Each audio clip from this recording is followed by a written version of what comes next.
NBA where your one team is going against a team that's shorthanded, and there's just kind of that mental hurdle tonight. Like Minnesota lost at home, Golden State loses at home. Why do you think you were able to kind of stem away from that and stay locked in on a back-to-back like this? I thought there were stretches that we played good defensively. We lost, our way at the end of the third, start of the fourth when they went on that run. But the way we were able to generate good offense, and I think it was 48 threes and 34 were uncontested.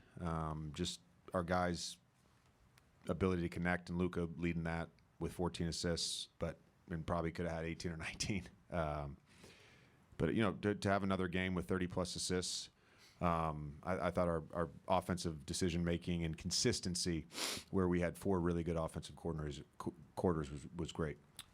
And then with Luka kind of doing his thing, you also had Austin attacking sometimes on the weak side, sometimes his primary. What did you make of how kind of deadly he was with what he was? Yeah, I think just the Luka and having Austin as the next passer a lot of times. So when there were 2 on the ball, or they were double, or were in a heavy shift from the nail, having AR there as the guy that can either shoot or create the blender with his thrust on his drives was really good. And then that group that was playing end of first, start of second with Dalton and Vando, just playing out of our horns, our movement stuff out of horns. We got some really good stuff out of that. AR, Dalton, Vando, all of them. To shift ahead to the next 2, how much will you reference what happened on the road against those teams? Not even motivation, but you had different personnel as you prepare for the Wednesday game against Denver. Looking at that game you guys just had there. Yeah, I think against Denver, you're going to reference it a lot, because there were things that we did really well that we think we can emulate again, and then there were some things that we didn't do well. And particularly with that game, our transition defense has to be better, and then we have to do a better job of protecting the paint against Milwaukee. JJ, I don't think you'll play a lot of games necessarily. We'll shoot almost 53s, and 70% will be. I lost you there for a second. I'm going to play no games. I'm not going to play any games. I'm done. Feels more like a Mike question than one for me. But the thing I'm wondering is are you guys unlocking stuff offensively in terms of that was always going to follow kind of the defensive part of it, but are you seeing that guys are getting more comfortable playing with Luka, finding the right spots, the cuts, the when to flare, and all of that stuff? And is this maybe a harbinger of the things you guys can be offensively? Yes, and I think for us to fully unlock our team offense, we need to be whole.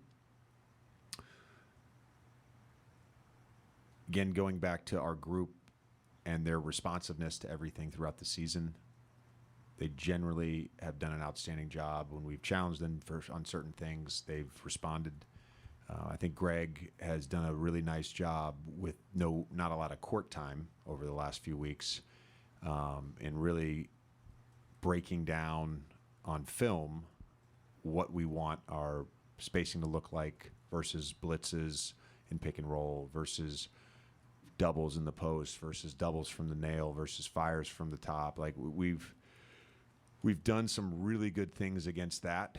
And then just if they're not going to double and they're not going to blitz, like our packaging around that has I think been good. And even in some of the games where we haven't necessarily had a great offensive rating, you can kind of attribute that to turnovers and missing shots. I mean, even just the last 2 games, our rim efficiency was really, really poor. I think we were like 10 for 23 at the half against Denver, and it wasn't great yesterday against Phoenix either. So I think it's all going to come together where, we're finishing, we're passing, we're taking care of the basketball, and we're making threes. But pleased with how we're able to generate good looks fairly consistently. I think it was after the Brooklyn loss.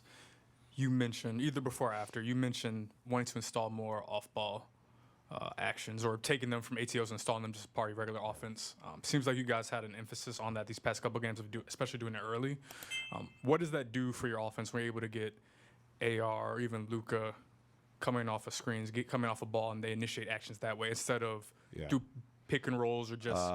I think with AR, it's just like getting a body off of him where he can really not have to work as hard with the dribble to create an advantage and get downhill. And obviously, he can make threes off screens too.